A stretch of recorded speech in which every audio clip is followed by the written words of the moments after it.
So on to this week's challenge. This week we're continuing with our Blackjack challenge. And last week a lot of you did really good. I won't go over the solutions because we go over that in depth in the video, so it's better if you just watch that. I did leave comments here, but we give you the solutions from last week, so if you didn't try this week, you can start. We have the solutions from last week, so you're not missing anything.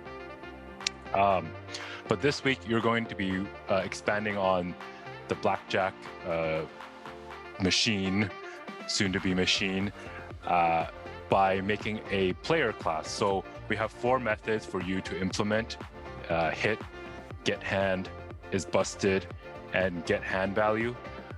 We intentionally left it super vague in order to get you guys to think about it.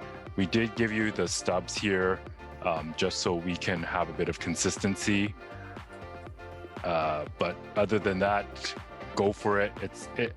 We don't think it's too hard, but as usual, if we see a bunch of people getting stuck and starting to submit wrong answers, we will come back and adjust the exercise throughout the week, and you can resubmit. So give it a try.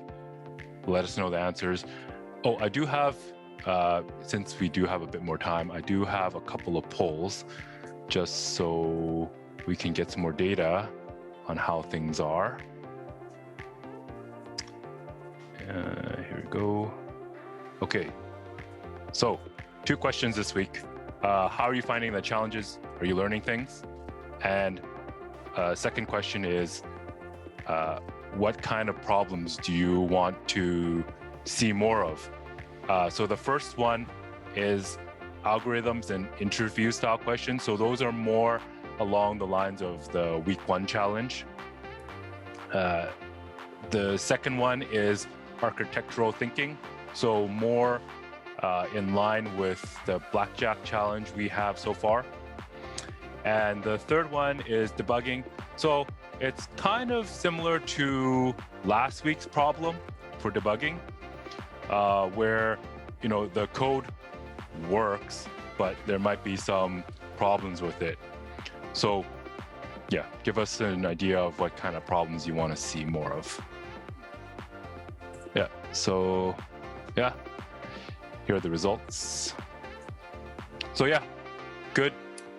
The majority of you that tried it is learning something, so we're glad to see that.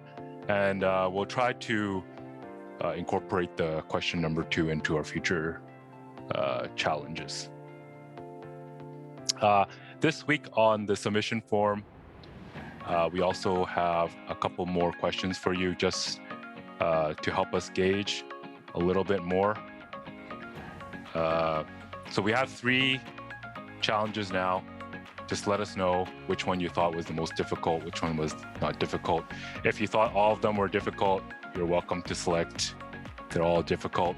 If they're all easy peasy, go ahead and select all easy peasy. And let us know, yeah, if the difficulty is about right, and if the time that you're spending on doing these is about right, or if you want something a bit longer or shorter.